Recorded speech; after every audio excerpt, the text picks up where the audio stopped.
Stevo! Stevo! Are we going to play? Are we going to play? No, Minnie, we're not going to play. Why not? Someone suggested to do a video of your mods. What? Modifications. Huh? All the stuff I've done to you to make you resemble a real lathe. But I am a real lathe. Sure you are. Just keep telling yourself that. Just fake it till you make it. Now listen, while I'm filming, would you please not say anything? Why not? A lot of people have said that your voice creeps them out. No. And frankly, I agree with them. You are a bit creepy, aren't you, Minnie? No, I'm not.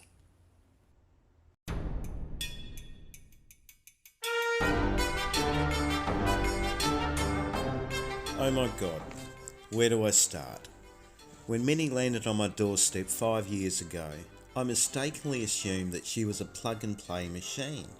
Little did I know. These imitation lathes Real lathe? are described like a kit. You have to reassemble, rebuild and readjust in order to make them work, and to label the task as challenging is an understatement. What's an understatement? You are, Minnie. She had loose bolts, strip bolts, wrong bolts, no bolts, and a pile of other stuff to gripe about. My intended machining hobby soon took second place to rebuilding Minnie to a respectable standard. This is her story. And you think my voice is creepy?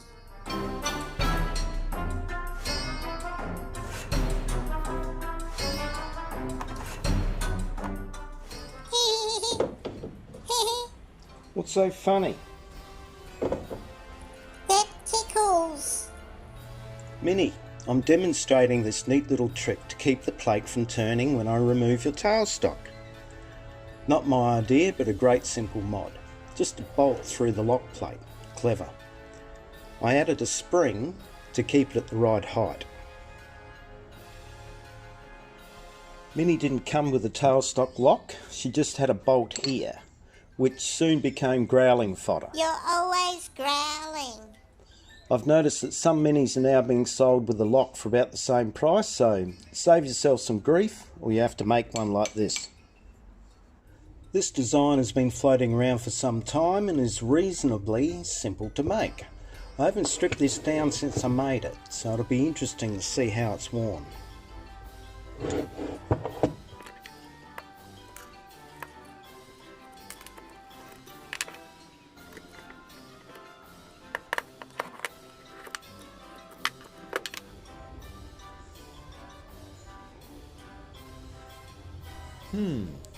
Bit stuck. Crappy machining. No, Minnie.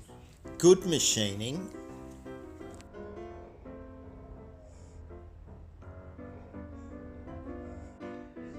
When I made this, I case hardened it. The cam, I reckon it looks like I filed it in. Amateur. Does the job. Locks up pretty well. The handle is a rod from an automotive strut, which I've used on several tools, and has the toughest case hardening I've ever come across. Can't hacksaw, can't file. You have to grind through the coating before doing anything. I found a box of 50 on the footpath. Thanks, hard rubbish. Curbside gods. Scab. This die holder I made a few years back. It simply slides over the quill and with the tailstock locked, keeps dies from wandering. I don't know whether I should use the quill to do this. And you don't care? Nah, not really.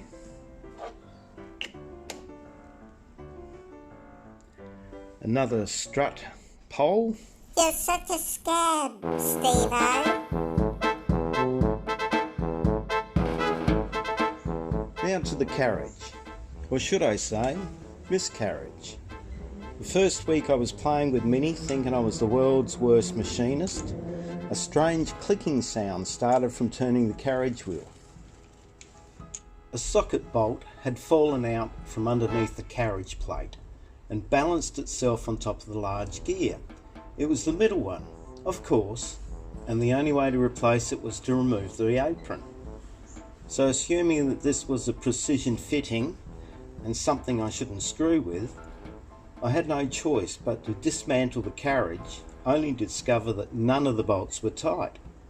I thought, Minnie is a piece of... Don't say it. Whatever, but true. On the apron I couldn't adjust the half nuts to engage nicely. They would bend the lead screw up. The adjusting mechanism didn't fix the problem, so I had to shim the apron to compensate. More growling. Grr. So, should I pack her up to where she come from or persevere? About that time I heard about a bloke that often buys cheap crap machinery. Hey. And the first thing he does is to strip the machine, replace the bearings and go over the entire device. Now I know why. Come on, Stevo. It was love at first sight. Minnie, why haven't you got a Chinese accent? Okay. Love you long time, always. Please don't ever do that again. One of the first modifications for these machines is a cover plate for the apron gears. That's a mod. I think they know what I mean, Minnie. I used a 1mm aluminium plate. I think the holes underneath weren't tapped from memory, but that little faculty seems to be in doubt lately. Why? Probably due to the traumatic memories I've suppressed since you turned up. Sorry, Stevo. Made a cover for the cross slide to keep the swarf out of the holes. This is just the bottom from a shopping bag to keep some of the swarf off the bed. Got rid of the knuckle busters. Made new knobs.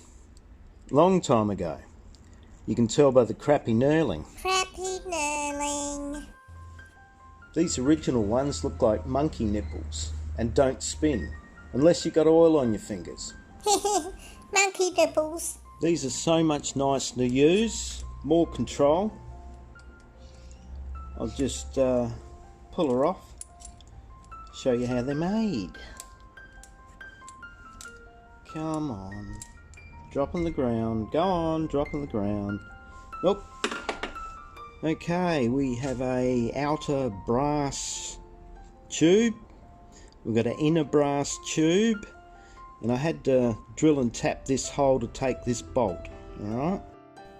This is a technique I use on a lot of tools.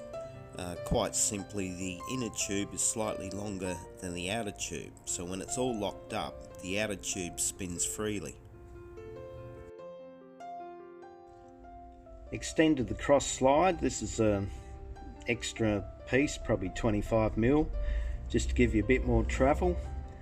I've surface ground the carriage plates and the gibs. They both had bends in them like a dog's hind leg. Woof. I replaced the gib grub screws with bolts and new nuts. The factory ones were disgusting, just awful. Installed gib locking bolts and machined where the bolts sit on the gibs. A carriage lock. You'd think all lathes would come with the most utilised feature. But not Minnie. Tell them what you did, Stevo. No way, it's embarrassing. Like talking to your lathe.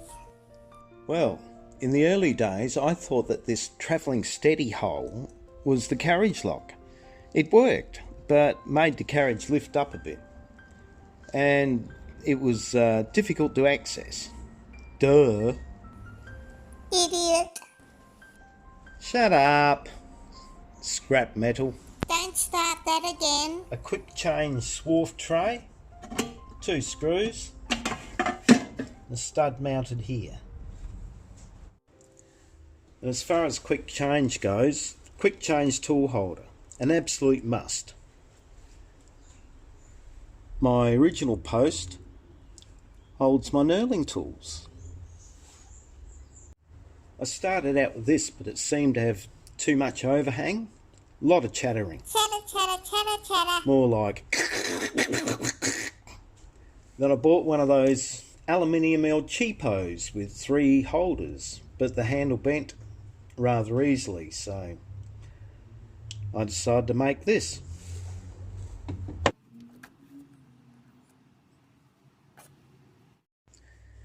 And another handle from a strut. See, Minnie? Scabbing's good, isn't it? Whatever. Don't whatever me. Ever. I made this post to take both sizes of holders that I've accumulated. Waste not, want not. Titus. The locking mechanism is a off-turned cam, so when you turn it, locks up. This brass is just slightly longer, so when you lock it up, it still turns.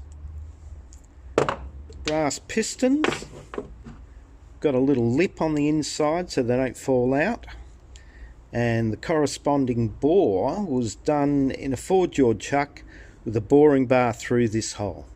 Yeah, that was a fun day. Not for me. Like women with shoes, you can never have too many cutters. Oh yeah. And 3 boring bars just to top it off. Show off. This is a neat little gadget for those times you don't want to have to turn the table around to do a taper or a bevel. Just lock this down and just push the cutter through the job. It works quite well. Quick, easy, gives you about 10-12 millimetre.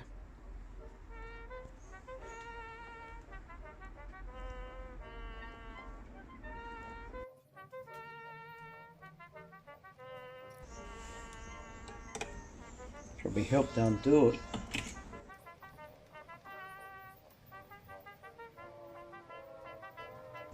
Come on. You made my gibs too tight. So much for not saying anything while I'm recording, hey? While I got this out, I'll just show you the gib. Flattened out the holes so it sits nice. You can still see a bit of crappy milling here from the factory. I couldn't sort of flatten it all out, but yeah, you get what you pay for, don't you? Yep, you do. So I guess you're probably wondering what's this weird compound thingy.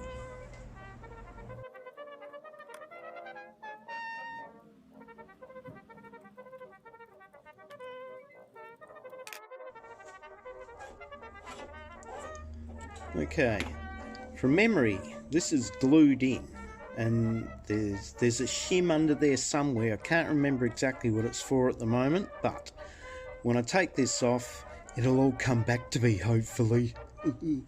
This is the original, so I had to turn this up on the mill.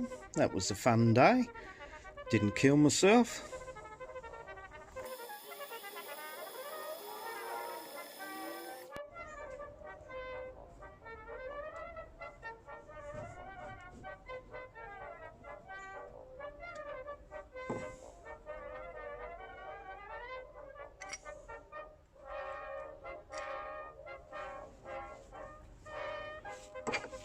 Well, I've got no idea where that shim went to. I thought there was a brass shim somewhere. I don't know. I'm going nuts. Okay. Forget the brass shim. It doesn't exist. Found it. I must have had that mounted there so it wouldn't lock up. Or it would lock up. I don't know. But anyway, this component just acts as a centre. It doesn't turn anymore because, like I said, I glued it down. What was I thinking? Who knows, Stevo? Shut up. Underneath the cross slide, I made up this new nut with a backlash reducing system.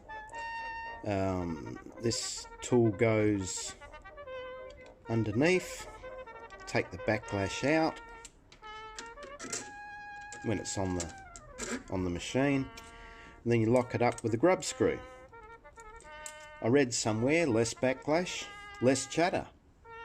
And the less Minnie chatters, the happier I am. Boat anchor. What's a boat anchor? Google it. That looks nothing like me.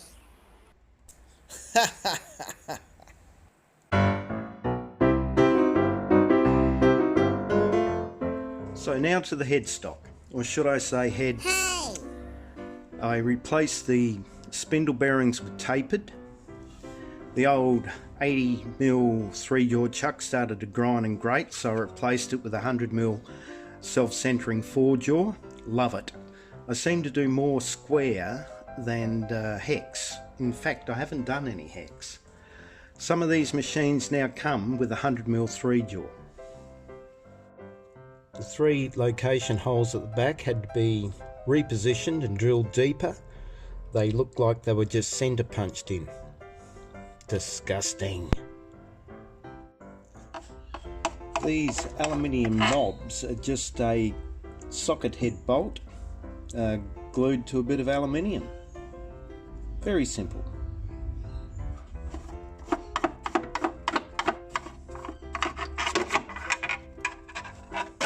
Ow! Now the main gripe with many Chinese lathes is this somewhat awkward and useless, swear word provoking gear change system. What the bleep were they thinking?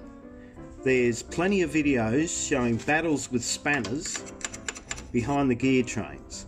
Groan. Groan! There's also some quite technical and mechanical design contraptions to do the same job. But I like simple. You are simple. Ignoring you. Now this is a bit complicated, but bear with me. I will try and explain as simply as possible. Simple. Can it, Minnie? Now one of the best annoyance reduction mods I've done to Minnie is this little nut here.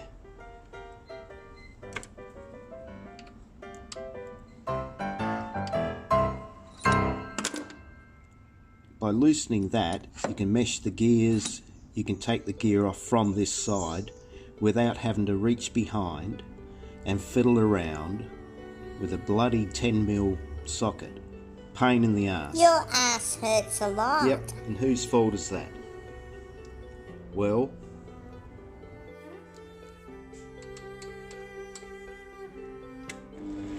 what the hell?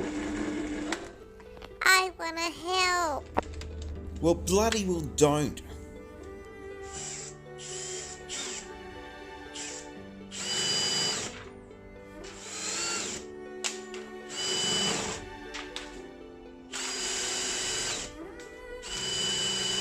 Have you quite finished, Minnie?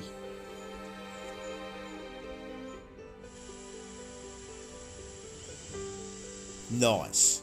Real nice.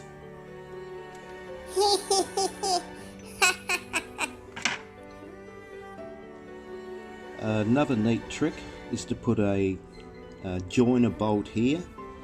You can reach it easily from the outside.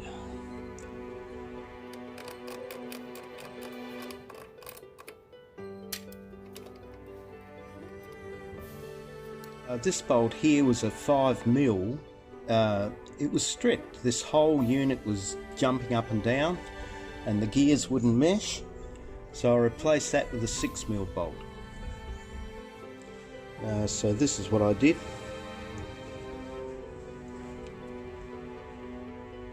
At the back I have a captive nut.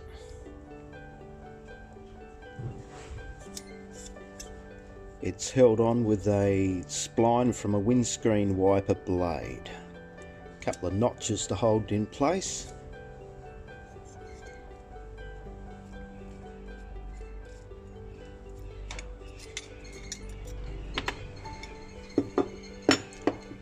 This is sitting just below the level.